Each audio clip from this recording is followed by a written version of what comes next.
The views and opinions expressed on this program do not reflect the company, owners, management, staff, clients, or partners.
It's Monday, the 8th day of December 2025. Welcome to Bermuda's Daily Talk Show. It's the Daily Hour brought to you by the BAC Group of Companies, Medical House, Lindo's, People's Pharmacy, and a big shout out to HSBC Bermuda for ensuring that we can do this with you on a regular basis and pump through the radio airwaves on Hot 1075 with these most important community conversations. I'm Jamal Hartman, and we'll have a news break from Simone Vaughn in a bit to bring you the latest on what's happening in and around Bermuda. Happy Monday to you all. How's everybody feeling today? Hopefully you had a fantastic weekend. There was a lot going on. So I see no one does it like Bermudians, but I see you all were at your holiday and Christmas gatherings acting like you liked your colleagues and stuff, getting your drinks and eats on. And also you had the parade yesterday. And yeah, everybody seems like you are in the holiday mood. So hopefully it was a good weekend for everybody. I'll tell you what I did in a second, but let us know how you're feeling this Monday morning. Greetings, everyone, and thanks for making us part of your daily routine. A good one today as we welcome for the first time the One Bermuda Alliance and opposition leader Robert King on. We're going to be discussing his party and political strategy, along with some other things that are of interest to all of you. The daily play is holiday trivia today, so some more holiday trivia. And while you're at it, do not forget to subscribe on our website, thedailyhour.com. Follow us on all of our social media channels to stay up to date with all that we have going on. Help us grow beyond the mic as we do our part to continue to improve our community. Well, I said I was going to tell you what I did this weekend. And I said to you last week that I was going to find the time to watch the documentary that was executive produced by Curtis 50 Cent Jackson about Sean Combs. And I watched the entire documentary. I think it was 4 episodes in total. And nothing, I don't think it's one of those things that surprise you, but it confirms a lot. But I think one of the most bothersome things about that entire documentary is it's something that we face in Bermuda. And the people who were in that video speaking up, and let me just be clear, say this before we even start. I'm not a fan of 50 Cent. I've never been a fan of 50 Cent. So this is not about the messenger. This is not about the messenger. This is about the information shared, the information that hasn't been challenged or argued. This is about the facts that were shared, right? So in saying that, it's very interesting that many of the people who spoke up are people who are disgruntled or didn't get paid, which tells me that if they would have gotten their money, they would have been still complicit, like so many others may seem who haven't spoken up. Which brings me to Bermuda. Hear me out, folks. Because today I want to talk about one word that everybody loves to say, but very few like to live by. And that's accountability. Because in a small place like ours, accountability is the real test of who we are. It's easy to demand consequences when it's somebody you don't like, somebody you don't know, or somebody from the other side. But what happens when a person you rate, a politician you support, a teammate, a family member, a friend, that's where we start making excuses. We've seen public controversies involving high profile people making derogatory remarks to women about cereal milk. We've seen incidents in sport, like what happened at Cop Match. And we've all heard the whispers that sometimes families protect their own, even when wrongdoing is clear. And the most dangerous version of that is when communities protect sexual predators or minimize harm. Because now we're not just talking about image, we're talking about safety. So, what does accountability actually look like? It should look like one standard for everybody. It looks like the truth the first time, not the third version after pressure. It looks like consequences that match the behavior, not handled internally with no details. And it looks like courage, the courage to say, I love you, but I'm not covering for you. And I support you politically, but I won't defend wrong. And here's the thing, accountability doesn't just punish, it protects. It protects the public, it protects victims, and it protects the integrity of Bermuda.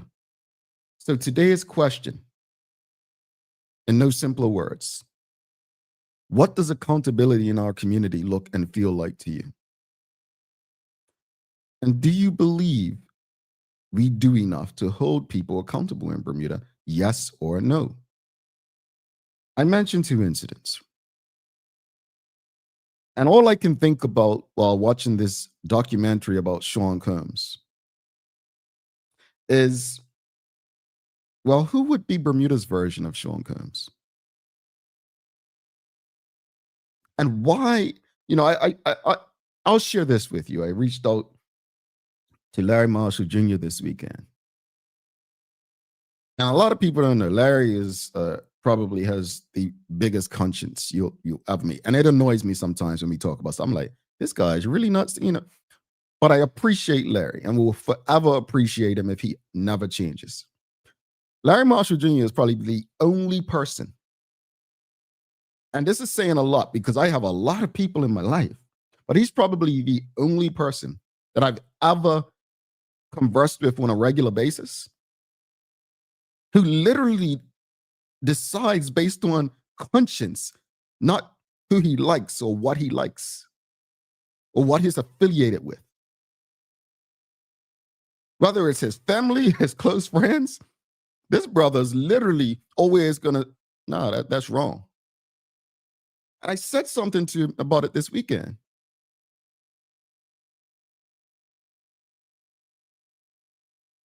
I say this not because he's my friend or colleague, but if Bermuda had more Larry Marshall Jr.'s, I guarantee you, we'd be in a much better place. Because he's not letting his emotions or who he likes or what he's affiliated with be the deciding factor in what's right or what's wrong or what to hold accountable or what to leave alone.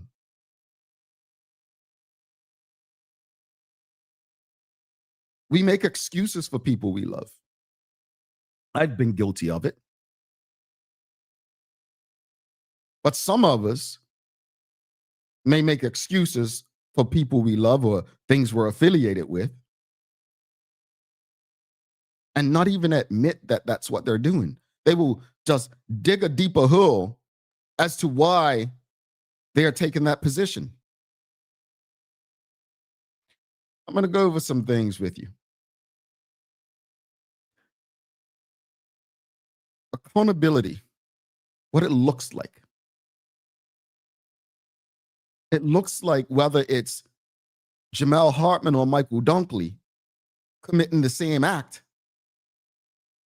they will face the same consequences. You see, accountability dies when people defend behavior just because of their politics or their personal connection or cultural loyalty.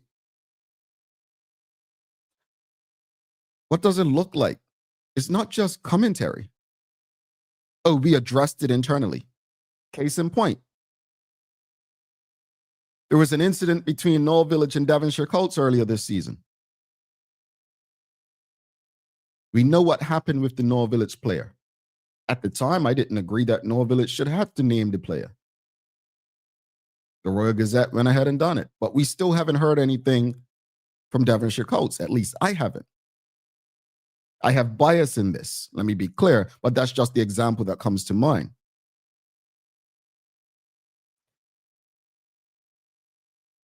The whole truth. Don't allow the truth to be told or the full story to be told after you've given a half statement. Independent reviews. If there's something involving someone you know, remove yourself.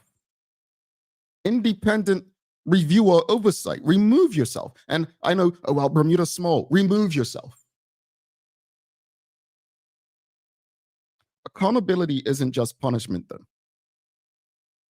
We have to address what's enabling it. Policy changes, training, supervision, safeguarding rules, reporting pathways. So what does accountability feel like?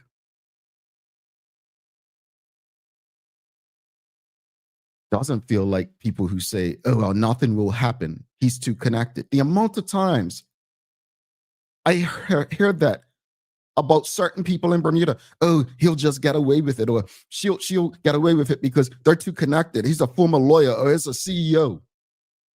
As long as I have a voice, I don't care what your position is, who you go with, who you're married to, what you believe your status is, you will be held accountable. What does it feel like? Fairness, truth over loyalty, not allowing people's reputations of the preacher to supersede the acts that are alleged against them.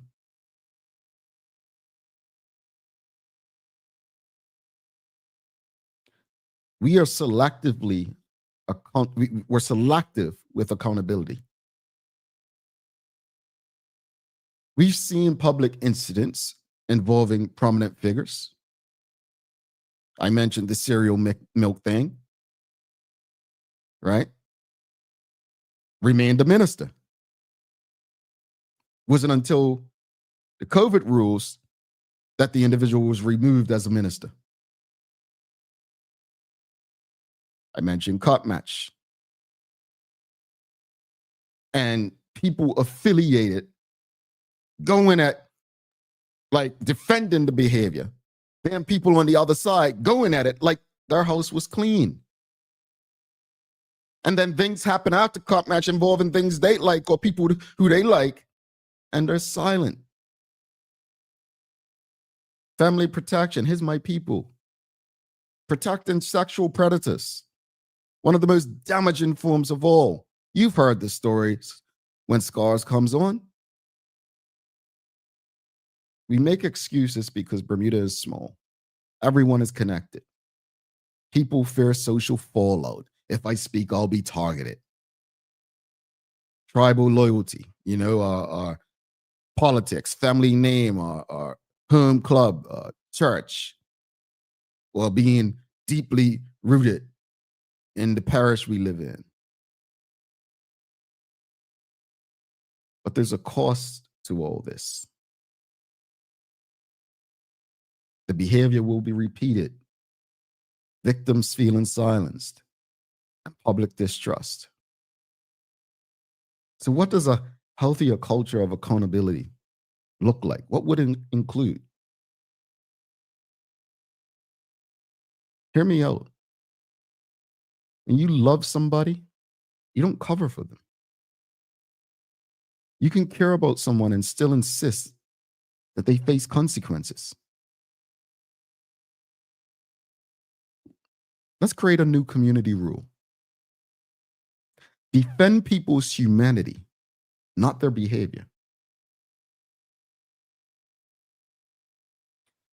We have to do more to change our mindset and protect survivors instead of reputations. We need to hold public officials accountable. The misuse of their positions or vehicles or resources should trigger formal review. And consequences should not be confidential. They shouldn't be this secrecy thing. So when you ask me about the Sean Combs documentary, that's what I got from it. That's what I got from it. I saw Bermuda. And anyone who can watch that documentary and come out, because there's one more comment I want to address, especially Black people in Bermuda. I see comments saying, oh, it's Black people tearing Black people down. Holding Black people accountable is not tearing them down. Let me repeat. Holding Black people or people you love or things you're affiliated with, holding them accountable is not tearing them down. It's actually protecting your community.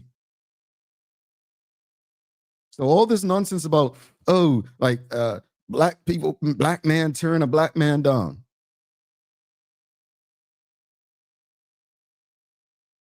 Accountability first. Let's go to the audience. What does accountability in our community look and feel like to you? And also, do you believe we do enough to hold people accountable in Bermuda? We've got Rashida Godwin says, no, we don't hold people accountable enough in Bermuda. And I think it's a matter of fear. And we live in too close proximity of each other. And we don't speak out against those who wrong us. That's unfortunate. But I would agree. Rabu Soul 74 says accountability depends on who it is who needs to be held accountable. And that's unfortunate. That's unfortunate. Because accountability should not be discriminatory. Whether I commit an act, or Robert King commits an act, or Teray Toll commits an act, the consequences should be even. So when I think about this documentary, the other thing we have to realize is that these folks in our community who get away with stuff and continue to land on their feet, right? You're creating a culture. And then we wonder, we get here on this show, and we wonder why we have to discuss the shootings and the murders of young people. But just look at our courts this year. You know, I saw someone jokingly say, well, hey, if you want to get away with a murder committed in Bermuda, that's crazy. But again, they're only saying that based on what they've seen recently in Bermuda's courts, where people have been walking on serious crimes. Now, let me be clear. I don't think anyone who goes before the courts is guilty and should be found guilty. But I think the point the person was making was that people are not being held accountable for serious crimes. That's a problem. And when they see it with the leadership politically, they see it in the streets with violence, what chance does our community stand?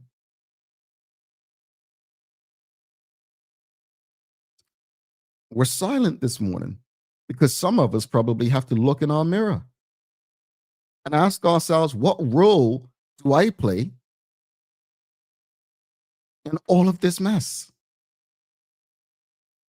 Because Sean Combs was able to do what he did for so long because he was not held accountable. People were complicit. Yeah. Yeah. Michael Daniels says Bermuda of years ago was a shaming culture. Accountability is different, and we need to recognize the difference. Tell you what, there are so many lessons in that documentary that apply to Bermuda and Bermudians. Folks, this is your daily discussion brought to you by Titan Express and Secure. Suzanne Ingham says accountability. We own up to what we do, good, bad, or ugly, especially the bad and ugly. You do the crime, you pay the time, no matter who you are. No covering for anyone, bad and ugly. Just own up to it and pay what's due. No, Bermuda does not own up to the mess they do, especially leaders / government / MPs. I want to see Bermuda be honest, truthful, especially with the public. For your own self, just be honest, accountable for your mess. I do not want you flaunting all the good you do in my face. That's another part. That's the other part of it. The other part of it is, people do some dirt, right? They do nonsense, right?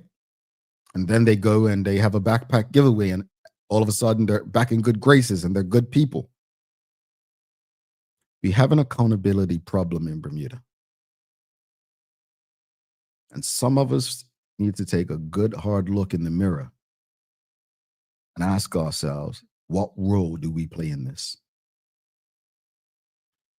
It's your daily discussion brought to you by our friends at Titan Express and Secure. Let's show them some love. Don't forget, we've got the opposition leader of the One Bermuda Alliance, Robert King, coming up after the news break. But let's show some love to Titan and Secure. The daily discussion is brought to you by Titan Express and Secure. Visit TitanEXBDA.com, your leading tour and transport provider specializing in Black History tours throughout the island. And SecureBDA.com for all your property management, waste management, residential, and commercial trucking needs. Professional, punctual, and reliable service is our commitment to you. All righty. Well, welcome back. But let's go to Simone Vaughn for your news break this morning. But folks, do me a favor. If you've just rocked with us, just tuning in, and you are streaming on Facebook, LinkedIn, YouTube, Twitter X, or Instagram, please give us a thumbs up, a love, a like. Make sure you share the conversation with your friends, your family, your colleagues. Let's go to Simone to see what she's got for us in your Daily Hour news break.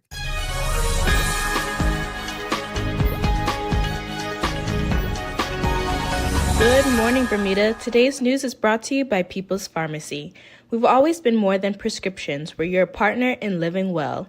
Starting off today's news, over the weekend, emergency responders were called to multiple road incidents across the island. On Friday evening, December 5th, a serious collision involving two motorcycles and possibly a taxi that reportedly left the scene occurred on Middle Road near Granaway Heights in Southampton. One rider sustained a serious leg injury and the other suffered less severe injuries. Both were transported to King Edward Memorial Hospital. Police processed the scene and implemented traffic diversions as investigations continue, urging anyone with information to contact 211. In a separate incident, a single vehicle crash on Harrington Sound Road near Rocky Ridge Road in Smiths caused no injuries but brought down a utility pole, blocking the roadway. Traffic diversions were put in place while the area was cleared. Continuing with our news for today, the government is making steady, visible progress in restoring and modernizing Bermuda's roads, responding to public demand for action rather than excuses. Alongside paving, the government has introduced key road safety upgrades such as new traffic beacons, speed bumps, and upcoming traffic calming measures in areas identified by both residents and technical assessments. Concerns about faded center lines are being addressed with repaired equipment and plans for a new marking machine. As the year closes, the ministry is preparing for an aggressive 2026 schedule, including more work on North Shore Road, major resurfacing in Southampton and Warwick, long-requested upgrades to Spanish Point Road and Palmetto Road, and private sector partnerships to expand capacity. While acknowledging that there is no quick fix, Minister Adams emphasized that the government is focused, committed, and delivering improvements that residents can already see and feel as they work toward a safer, stronger Bermuda. Last in the news for today, Bermuda's rapidly growing feral chicken population has escalated from a minor nuisance into a major threat to agriculture, neighborhoods, the environment, and even public health, particularly given the global circulation of avian influenza. The birds are outpacing the Department of Environment and Natural Resources' current control efforts, which already remove more than 1,300 chickens each month. To strengthen that response, the government is launching a public reporting app, expanding operational capacity through new licensed contractors, piloting a program enabling trained farmers to manage chickens on their own properties, and making 100 traps available to residents with DENR handling, retrieval, and humane disposal. The minister emphasized that public cooperation, such as not feeding feral chickens, securing backyard poultry, and properly disposing of waste is essential. With coordinated action among government, farmers, and the community, Bermuda aims to reduce the feral chicken population and protect its food security, neighborhoods, and overall public health. Now it's time to take a look at the forecast. For the weather today, we're looking at a high of 71 degrees and a low of 66. The chance of precipitation is currently at 95%. Rain showers are expected throughout the day. That's all for the news break today. My name is Simone Vaughn, and thanks for tuning in. All right. Thank you so much for that, Simone. Days of the year, real quickly, folks. So days of the year, it's Crosswords Solvers Day. So since it's Crossword Solvers Day, I'd encourage you all to make sure that you go out and you get the Bermuda Trivia crossword puzzle. It's a great gift for the holidays for someone. If you know someone who loves figuring things out, go get them that. But also it is National Brownie Day. So I got to ask you, do you prefer your brownie with ice cream or without ice cream? That's a ice cream or without ice cream. Let us know. And we'll be back after this short break. And we've got Robert King, the opposition leader and leader of the One Bermuda Alliance, joining us. Stick with us. People's ACW, located at King Edward VII Memorial Hospital, carries over-the-counter medicines, toys, cards, and even toiletries. Our knowledgeable staff are there whether you're at emergency, visiting family, or a member of BHB staff, to show you our best even when you're feeling your worst. People's ACW, we're here for you.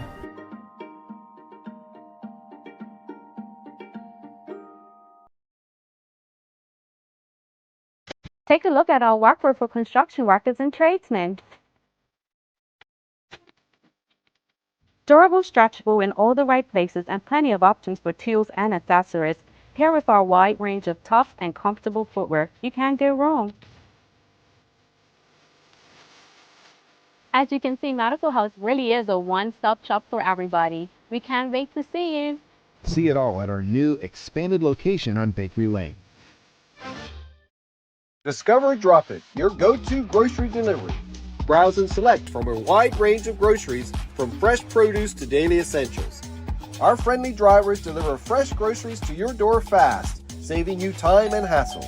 With Drop It, you get fresh groceries delivered fast so you can focus on what really matters. Drop It, freshness at your doorstep, delivered to your door with Lindo's. Why go anyplace else? Shoe bite? You can't say that. Oh, sorry. I'm just here practicing for my family game night this Christmas. Check it out. Shoe bite, Bermuda's own twist on the classic word guessing game, is here. Get ready for laughter, friendly chaos, and a whole lot of Bermuda flavor. And here's the best part. One lucky box has a golden ticket with a grand prize courtesy of One Communications. So visit BermudaTrivia.com to find out where to get yours today. Now, shoe bite, I'm trying to practice for my family game night. At HSBC, how we do business in our community is as important to us as what we do for our community. This is the 6th year that HSBC has graciously funded the She Leads program. This year we have over 30 girls who have registered from middle schools across the island to participate in this real-world experience, which exposes young girls to all kinds of traits and qualities and skills that they will need as they move forward in their leadership journey. It's a really wonderful time to be a girl in the world. There are so many opportunities open, and we want to make sure that our girls are prepared to take the lead in whatever spaces that they move into. So this program provides them with really kind of the groundwork to get those careers and those life journeys started. We want to thank HSBC so much for contributing and being the major sponsor for this program. Without their support, we wouldn't be able to have our girls participate at no cost. Everything is provided for them thanks to HSBC, and we really want to thank them for their support with this program. Thank you to all of the charities, corporate partners, and HSBC volunteers for your commitment to our community. Every space has a message, whether it's a store, a government office, or a doctor's waiting room. With Store Tunes Radio, transform your environment with customized music and professional messaging that keeps people informed, engaged, and at ease. Easy to use, built for organizations of every kind. Powered by Bermuda Communications Group. Store Tunes Radio, the soundtrack to better customer experiences. Visit storetunesradio.com to learn more.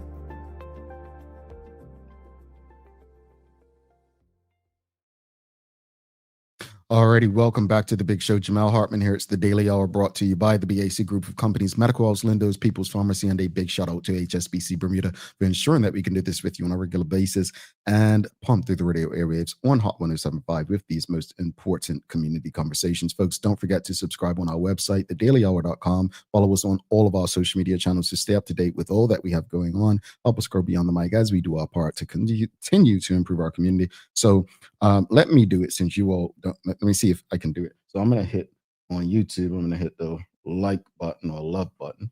All right. So just did that there. So same way I just did it. If you can do that, help us beat the algorithm so that as many people as you know have access to these most important community conversations. I think I did it. I don't know how to do it. I'm telling you what to do. I don't know how to do it. But real quickly, before we bring our guest in, I did ask on National Brownie Day, did you prefer your brownie with ice cream or without? Stacey Ann Brown says with ice cream. Yum. Nicole Walker says without ice cream. Suzanne Ingham says it don't matter. It's awesome either way, but I gave up eating brownies about 5 or 6 years ago. By golly, they're delicious. I got you. Michael Daniel says, if you present me with brownies with both conditions, I will try to make a decision. Just bring them. All right, folks, let's give a warm TDH welcome. The first time as a guest on the Daily Hour. Please give a warm TDH welcome to the opposition leader and leader of the One Bermuda Alliance, Robert King. Oops, sorry. That's not the one. My apologies. He's not a magician, folks. Morning greetings. How are you? Welcome to the show. Good morning, Jamal, and thank you for having me on your show this morning. No problem. I mean, that may have been assigned playing that because people are looking for a magician in the political scene. So, I mean, it could be a sign. But first off, before we jump into anything, I got to ask you, it's National Brownie Day. Are you a brownie guy, ice cream or no ice cream? It's got to have ice cream because ice cream is the insurance. If the brownie's not sharp, it might be a little bit too dry, a little bit too sweet. Right. The ice cream's going to level it off. It's going to be a good experience either way. That's the insurance right there. Okay. So I think we're split down the middle, audience. We're split down the middle. All right. Well, again, thank you for joining us. Thank you for coming on and having this conversation. Absolutely. In a while. But before we get into today's conversation, you've only been in politics, just under 2 years, right? Yeah, that's correct. Won the by-election in May 22nd, 2024. 24, yeah. So why did you want to get into this space? Why did you want to get into politics? It wasn't a matter of wanting to get into it. It was a natural progression in terms of working within the civil service. And I mean, today's show is about accountability. And it really came from that place in terms of being in a system whose responsibility it was to create opportunities and present persons with skills necessary to overcome adverse experiences towards properly reintegrating into the community. And seeing that within the system itself that I was working, and in terms of government, I didn't feel as though we were doing as much as we possibly could. And no matter what I was doing within the system, you got to a point where you felt, well, this is as far as we're going to get. I need to do more. There's this intrinsic burning desire, knowing that we can do things better. And it came out of that. It wasn't, oh, I'm going to go ahead and choose to do this. It was a constant, struggle and fight to say, we've got to change things for the better, for the sake of this community. So this passion and this drive, it's always been there. And in my family for 3 or 4 generations, it's part of my DNA. Within a year, just after a year, you decided that you were going to put your name forward to be the leader of the One Bermuda Alliance. Now, you've taken on a big job at a critical time. Why are you the right person to lead the OBA between now and the general election? What's the core case for you? Core case for me is I know what my gifts and talents are. I recognize that because of my knowledge and experience having worked within the criminal justice system, understanding the problems that we face in this community and the way my mind works, I believe that I've got something that is of value to the Bermudian public and to the One Bermuda Alliance in terms of our position. It's been assumed for years, going back to when the One Bermuda Alliance was government, that the OBA doesn't communicate well with many Bermudians. In fact, after the last election, there was some who complained about the OBA's PR and communications team. But then there are people who say it's a marketing issue. Is it a marketing issue that you have connecting, or a PR one? And what are you as leader doing to address this issue? I would say it's a combination of both. In terms of our ability to connect with the community, well, historically, we haven't been able to properly engage with the community. And that's something that we've taken on board. In terms of my leadership and my vision and mission for the party is to build upon what the work that was done before, community engagement. And that's why we've scheduled town halls. That's why I have the open door policy at the Leader of the Opposition's office on 129 Front Street. I'm there essentially from 9 to 5, Monday to Friday, and we have set days for persons to come by and have a conversation about matters of importance. And I'm there anyway. So persons can stop by. I've met with community groups to engage with the community. I mean, we're already doing things such as teas and events, etc. We're even having a youth event coming up on December the 19th to get the youth engaged, because that was another area that people said that we weren't doing a good job of in terms of getting the younger electorate involved. So we're making some strategic moves to actively engage the community.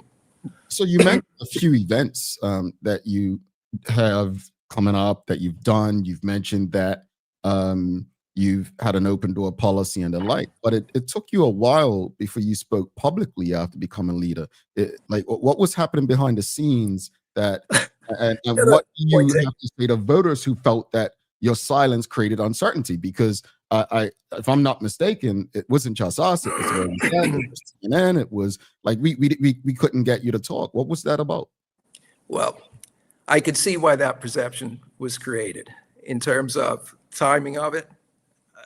You had a situation where I got COVID, and then we're into hurricane season. So there were a couple of things that happened that were outside of my control.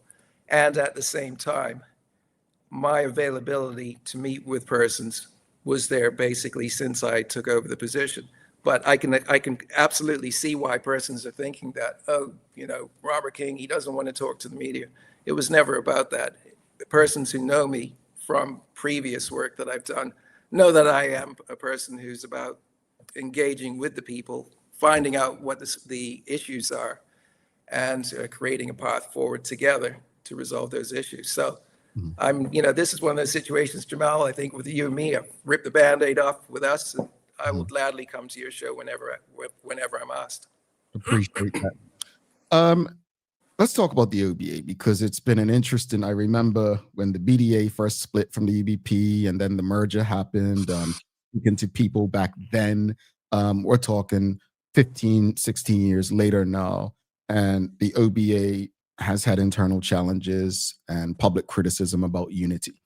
What is the real state of the party right now, and what are you doing differently to bring people together? State of the party now is, with leadership elections, whether it be, current administration or ours, it's a competition. A lot of time and effort goes into it, a lot of energy. We're competitive by nature, and politics is a team sport. That's the nature of it. Leadership conventions are a normal part of the process, and fundamentally, we're all in it for the same reason, to make Bermuda a better place. So we're all rowing in the right direction. We are planning and working together to solve the issues of this country. I mean, we're talking about safety and security, we're talking about healthcare, we're talking about infrastructure, we're talking about education, we're talking about an overcrowded hospital where seniors are basically housed there. So there's much to address, when you're looking at, whatever wrinkles need to be ironed within that pales in comparison to the bigger work, and that's what we're focused on. Thank you. And audience, if you have any questions for Mr. King, you can send your questions through. We'll get through as many as possible. You mentioned earlier that you were, the OBA had a strategy to kind of, get some younger voters, meet people where they are. What is the strategy overall to broaden support beyond the traditional OBA base? Like, for me, the last election proved one thing: there are voters there for the taking, meaning that very few people voted, comparatively speaking, but they chose not to vote OBA into victory. Right. What are you doing to try to win those people over, and how? Well, absentee voting. That's our bill that we put forward. We recognize that the election was called at a time when students and others were overseas who would otherwise have voted in this election. And when you look at the number of votes between the winning party and us, it was only 934. And when you look at the number of persons who were overseas at the time, whether in school or for other reasons, it was more than that. So absentee voting, the youth and the younger voters between the age of 20 and 45 have repeatedly stated that they are frustrated and angry that they do not have the ability an opportunity to vote in an election in Bermuda. And we understand that we have a declining population because persons are going overseas to live because of the high cost of living, and we have a declining birth rate. And we recognize that we need Bermudians in Bermuda to make this island prosper. So that is something of critical importance that we recognize that we are addressing. So that's something that we are pushing for. And the current administration does not appear to consider it as critical a need as us. That's why we didn't withdraw the bill. That's why we're saying, let's collaborate in the House as we would do for any legislation that is of critical importance to this country. Mm-hmm. When people ask, what does the OBA stand for today? What are the 3 priorities you as the leader want voters to associate with your leadership of the party? Well, I mean, there's a certain irony in terms of the theme of today's talk show topic, right? Accountability, transparency, and fiscal responsibility. What we're talking about is the public elected us to represent them.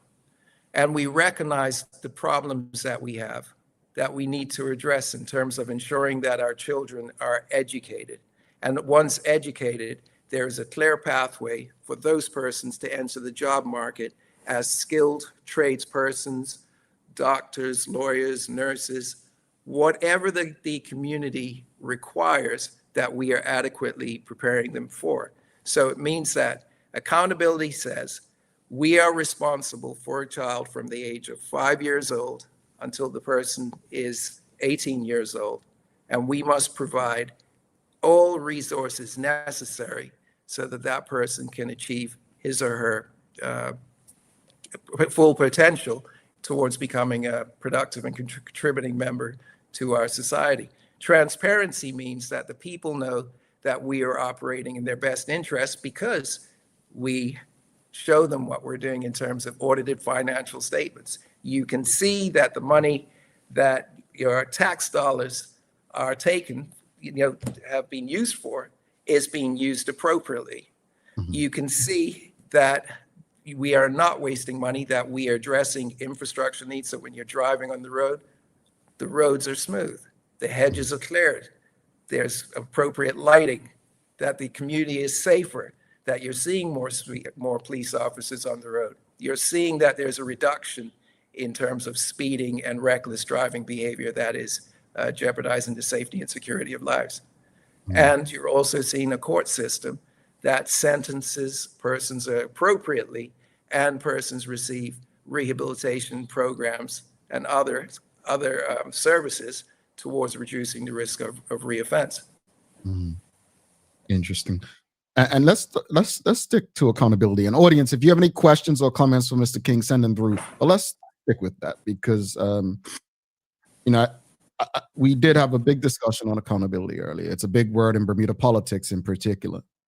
But if you're asking the public to trust you, what should they hold you personally accountable for between now and the next general election?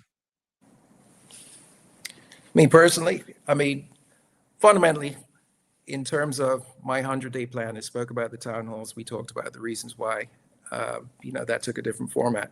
But the point is candidate preparedness. That's what I'm doing now. The candidates are out in the community now, in the constituencies, and we're making sure that they meaningfully connect with the community to find out what the issues are and how we collectively can resolve those issues with existing systems in terms of pressure on the current administration to do what is necessary, and also learning and understanding what we can do differently in the short and long term to address those needs. Because fundamentally, persons my age and above, we're going to be okay. And at the same time, our mission and vision is to create a legacy and to create a path forward for the 20-year-olds through the 40-year-olds who are getting their education, who are starting their families, creating an environment where they can come back to Bermuda and thrive. That's what's driving us, and everything is formulated about that core group and the seniors as well, who have made great sacrifices so that we can enjoy the fruits of their labors today. So it's about really connecting to the needs of the two dominant groups in this community who have been underserved, seniors and the youth. Got a question from the audience. Michael Daniels is asking, he says, your grandfather was a significant feature in the Black community in his day. Did you know and connect with him? Unfortunately for me, I never got to meet my grandfather because I was in England at the time. And I got to learn about my grandfather through conversations with my father and other members in the community. Persons who went to school with my father told me what my grandfather done, Pembroke Hamilton Club, his involvement in the regiment, my great-grandfather, Robert Crawford, in terms of an educator, Robert Crawford School, both of them being members of Parliament in the Legislative Council.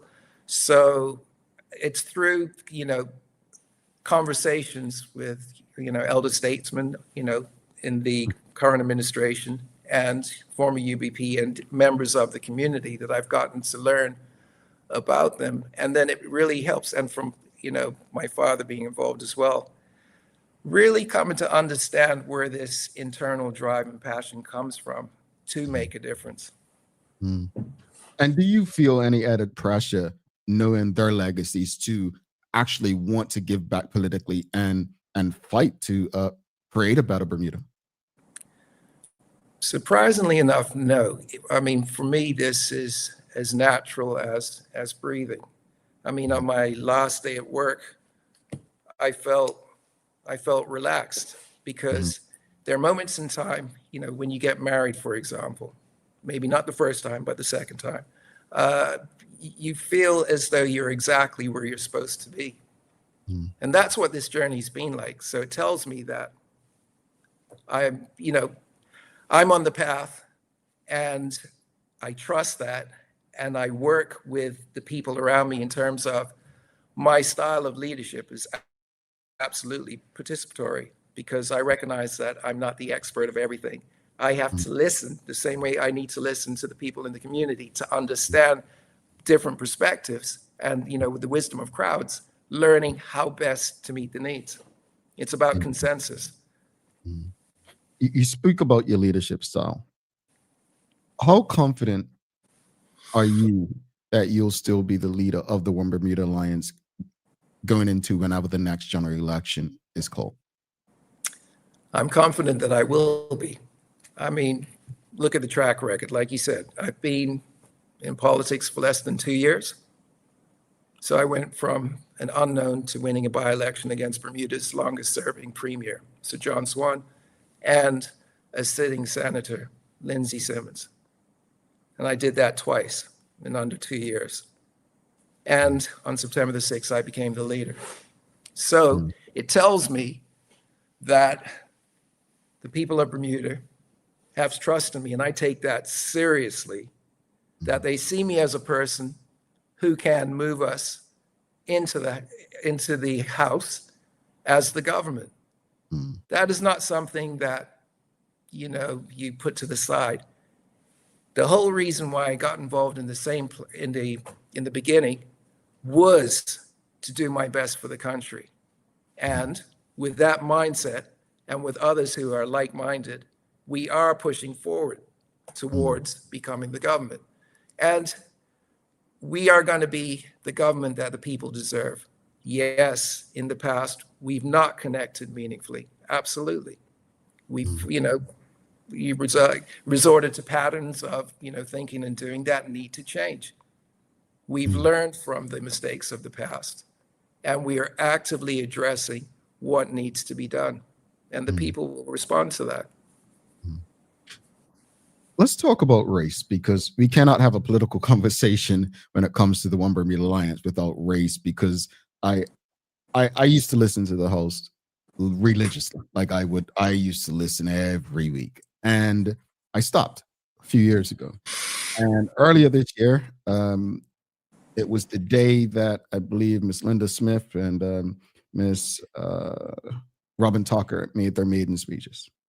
Yeah. And I said it on this show, refreshing maiden speeches they made, but I said on this show that the One Bermuda Alliance does not know how to respond to race when the PLP brings it up. And that is so detrimental. And until the One Bermuda Alliance and its MPs figure out how to respond to that, then nothing's really going to change.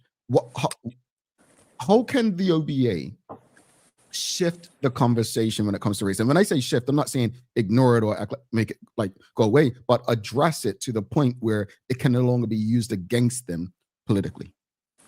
Well, what I would say is this.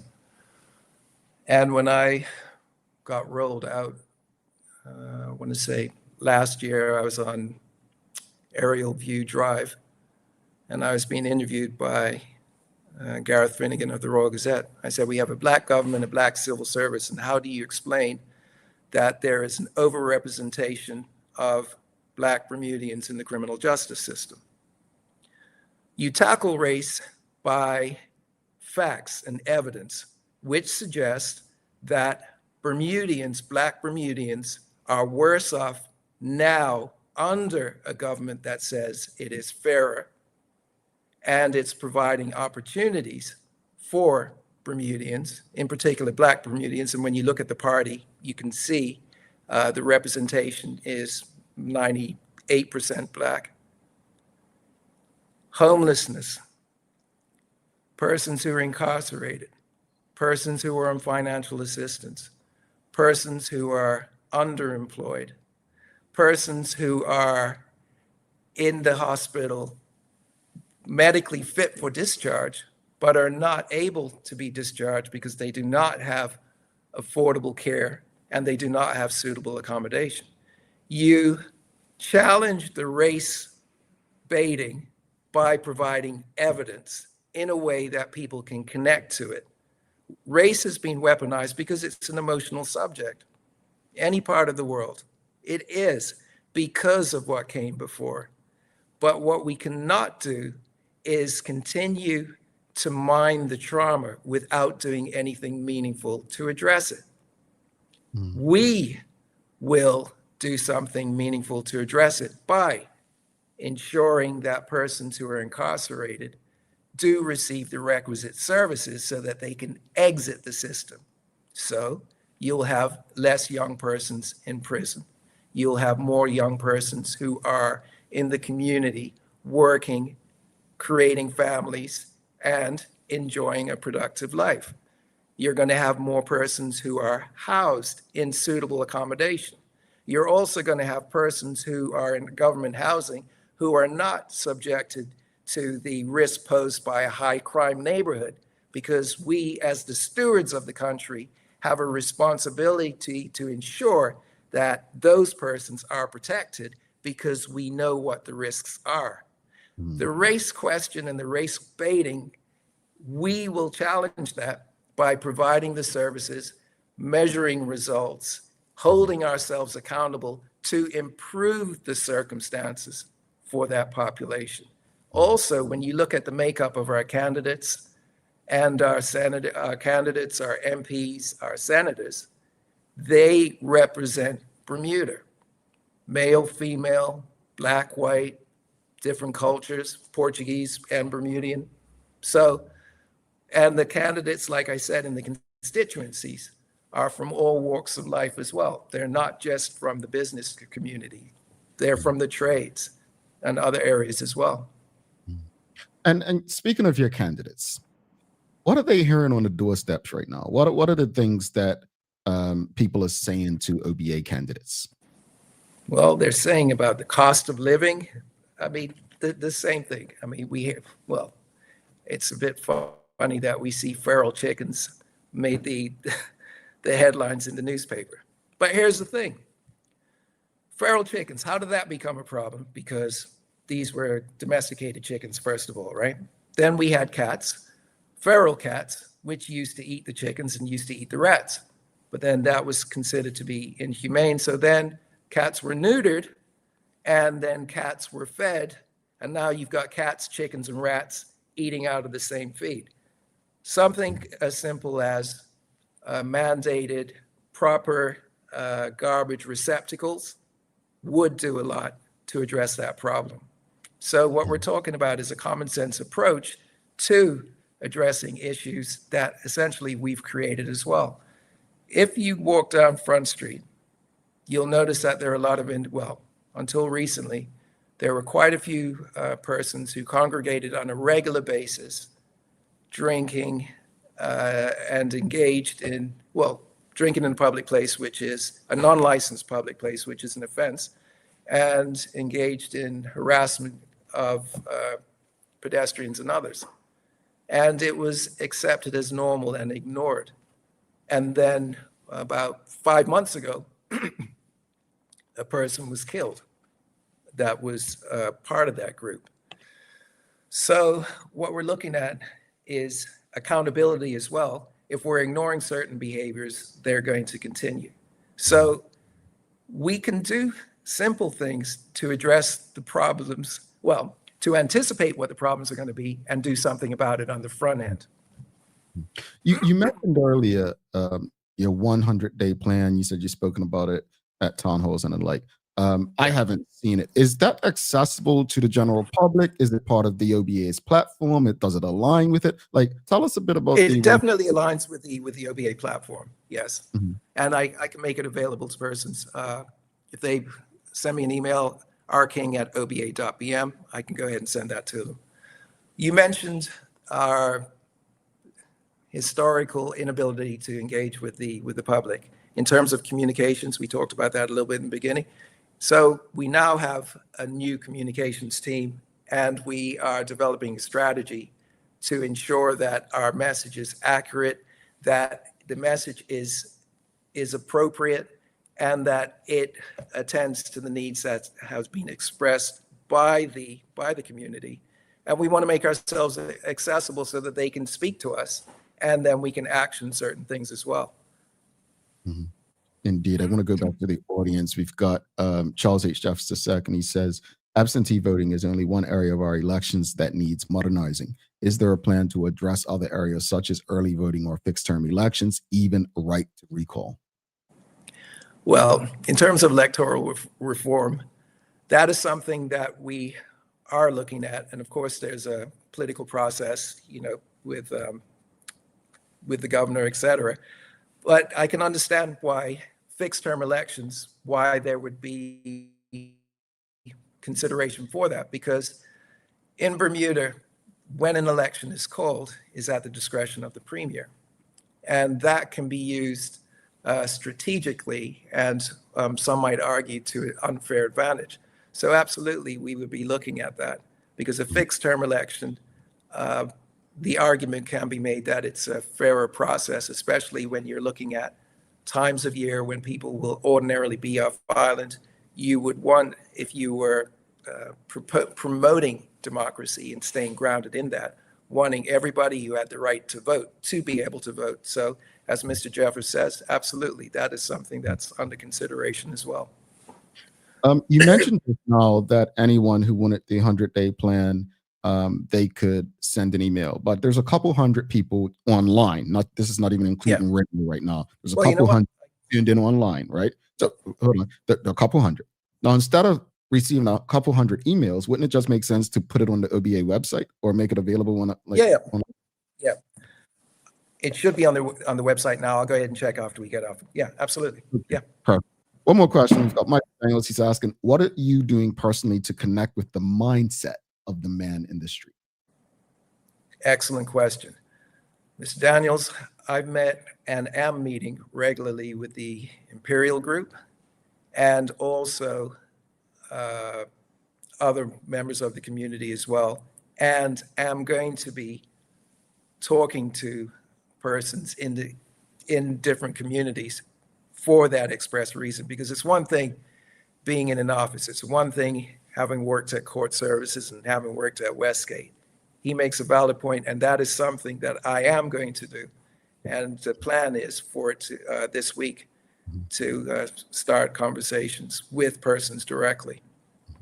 One last question from the audience. Charles H. Jeffs II, he's asking, if the OBA were the government of the day, what would you like to see done to reduce the high number of Bermudians leaving Bermuda or wanting to leave, and try to attract those who have already left back? Thank you, Mr. Jeffers. Fundamentally, we've got to provide a reason for them to stay. So we have to provide housing that is affordable for them. We've also got to provide them with the necessary skills and means to get the education and credentials to come back to Bermuda and to start their families. We have to promote excellence. We also have to do something to make the community safer for them as well. Because as it is right now, if you're in an age group from about 16 to about 35, depending on your circumstances, it can be a very dangerous time for you. And parents have to decide in terms of, do I raise my family here, or do I go overseas where the likelihood of those persons suffering harm is less? We have to create a community that is safer and a community that provides them with real opportunities to become a contributing member of society, but also to feel loved and nurtured in this community the way it was when I grew up. I'm 60 years old now.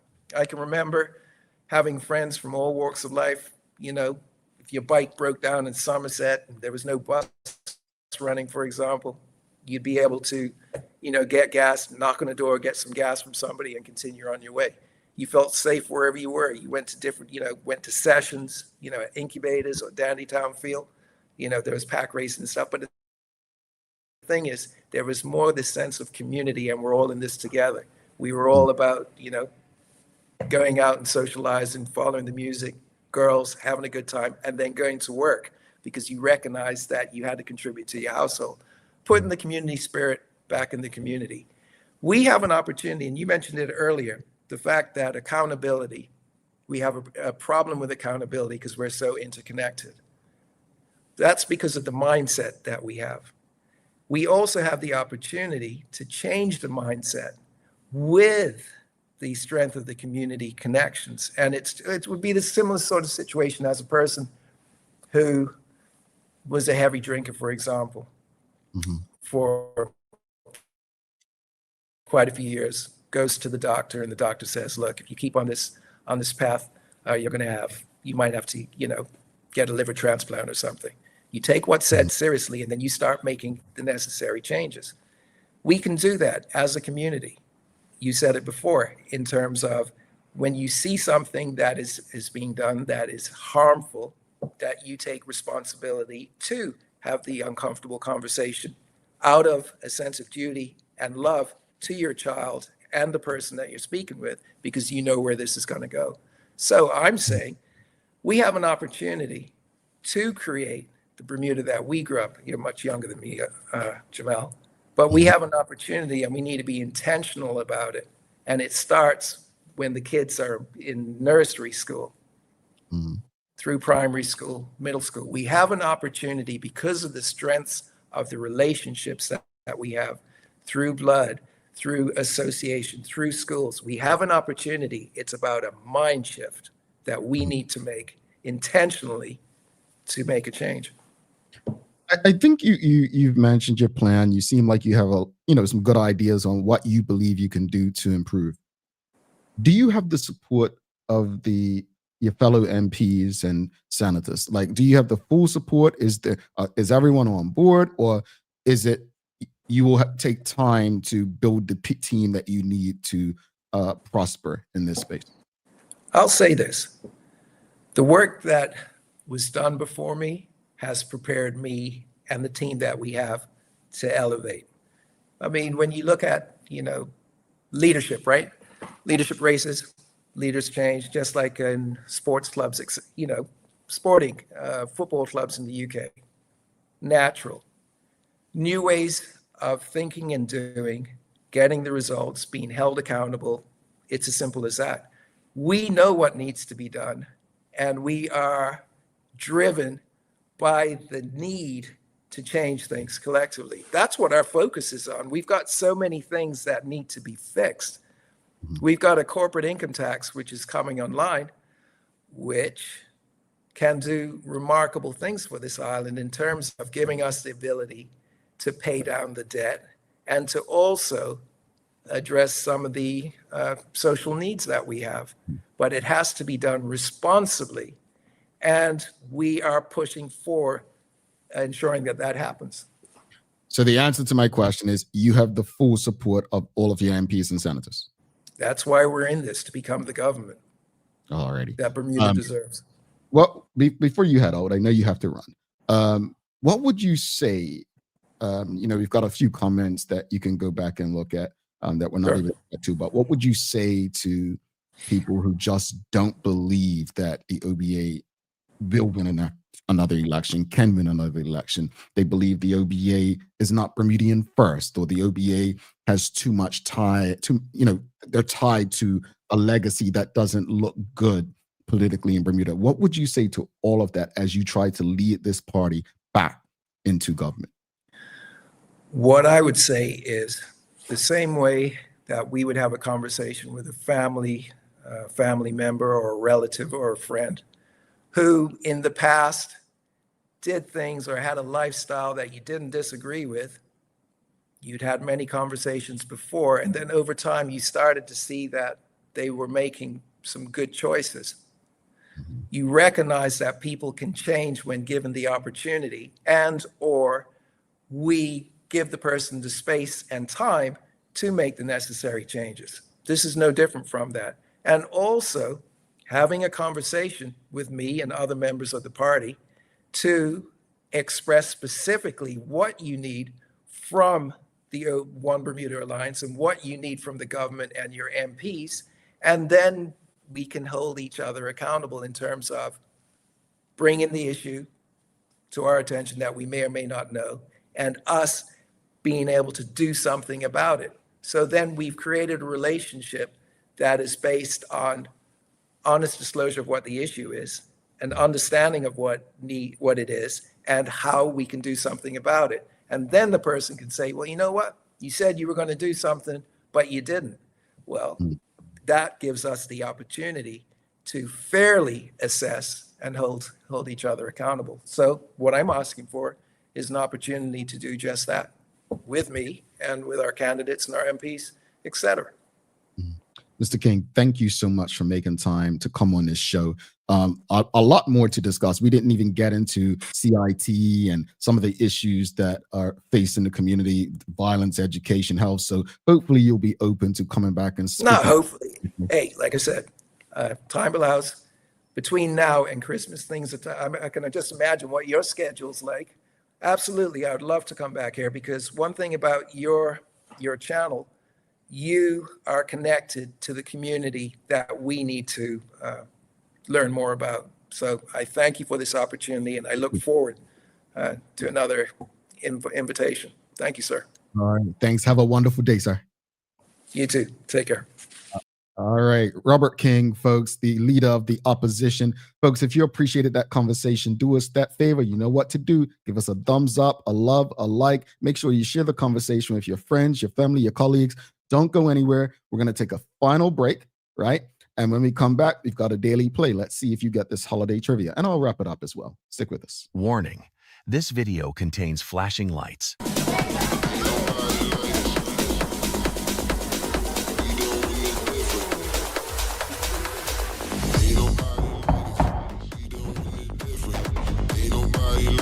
Oh yeah, just getting her? We've been doing this all along.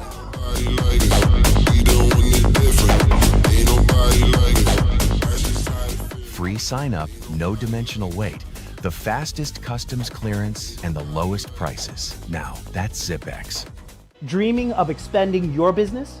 With BDC's Loan Guarantee Program, we support your ambitions. Get up to 75% guarantee on bank or credit union loans up to $300,000.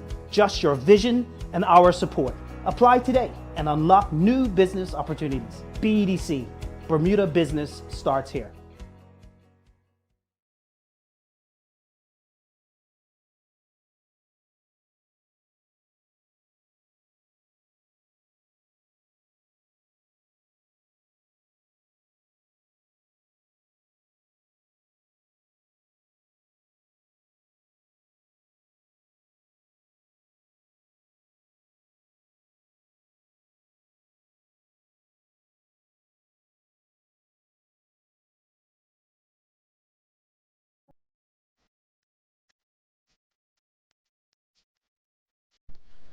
For over 70 years, Bermuda Pest Control has been protecting homes and businesses island-wide.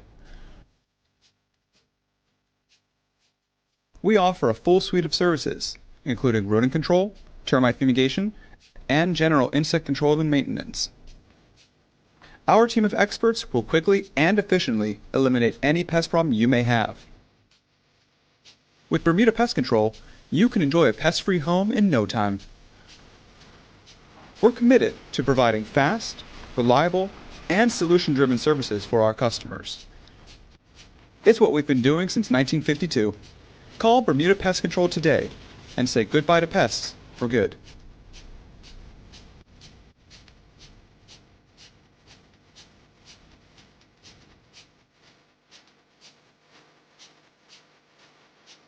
Looking for the best care for your pets? Novazok Feed and Supply has everything you need, from top quality foods to toys and supplies. We've got it all. Join our frequent buyer program and earn rewards every time you shop. Plus, we've been awarded the Clever Customer Initiative Program for helping you save more. And don't forget, we open an hour early on Saturdays so you can get a head start on your pet care. Visit us today or shop online for easy pickup or delivery. Your pets will thank you.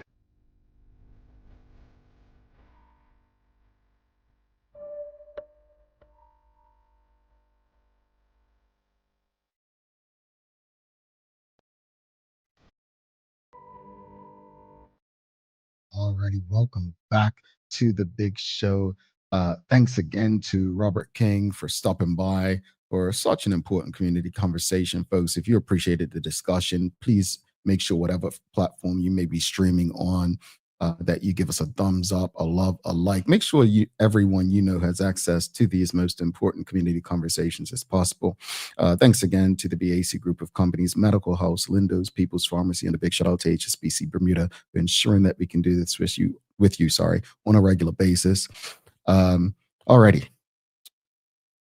It's time for the Daily Play, brought to you by Bermuda Trivia, now available at stores throughout Bermuda. Follow Bermuda Trivia on Facebook, Instagram, Twitter, X, and TikTok to find out why it's Bermuda's favorite trivia game. Don't forget, new Bermuda Trivia items available. Shoe Buy, which is Bermuda's twist on the word guessing game Taboo. We've got the crossword. It is crossword solver day. So the Bermuda Trivia crossword book. We have the new sports edition, which will be available soon. And we have a coloring book for the young folks. So make sure you follow Bermuda Trivia on our social media platforms so that you can learn how to get all of that stuff. All right, are you ready? It's holiday trivia today. And this is a very easy question. So I expect everyone in the audience to get it. Are you ready? Here we go.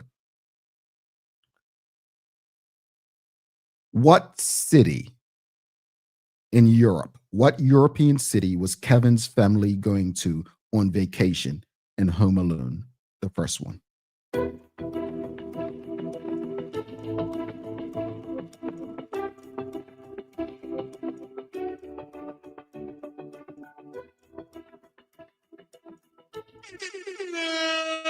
Yes. Ifis, I think Ifis says Paris. Paris. Traveling Charlie also said Paris. And Stacey Ann Brown. Everybody getting it. All right, Suzanne, even she didn't say Jamel. Okay. Yes, you got it. It was. Real quick question. I've seen some debates online whether or not Home Alone should be considered a Christmas movie or not. Is Home Alone a Christmas movie, folks? I mean, I always thought it was. Seriously, I never, ever, ever had another thought that it was not a Christmas movie. I'm genuinely confused when people are like, it's not a Christmas movie. I'm like, but don't ruin this for me. It is. Yeah. But I could be wrong. All right, folks. Amazing conversation today. Honestly, I definitely really, truly appreciated the conversation with Mr. King. But as far as the discussion and accountability, I don't know what more to add, you know. I think if we all were honest, we would simply admit that we do have an accountability issue in our community. And many of us play a role in that. That's not to say that we're bad people at all. It simply means that we do not know how to hold the people we love, the things we're affiliated with. We don't know how to hold them accountable. But if we don't change that mentality, if we don't change the way we do things, this is not going to be good. And it's already bad. So we have to some way, somehow, find a way to understand. You know how Mama used to say, tough love? I call it accountability. It's the difference. All right. As far as the conversation with Mr. King,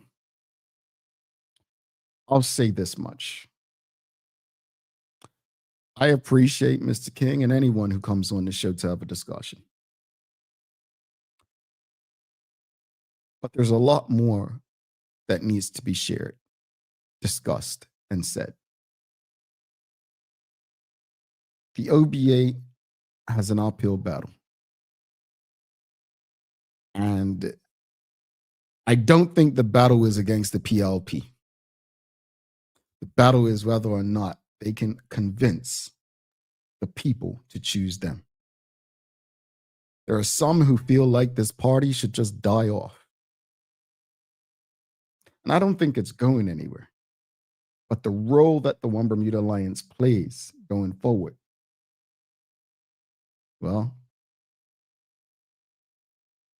it will either see things remain the same,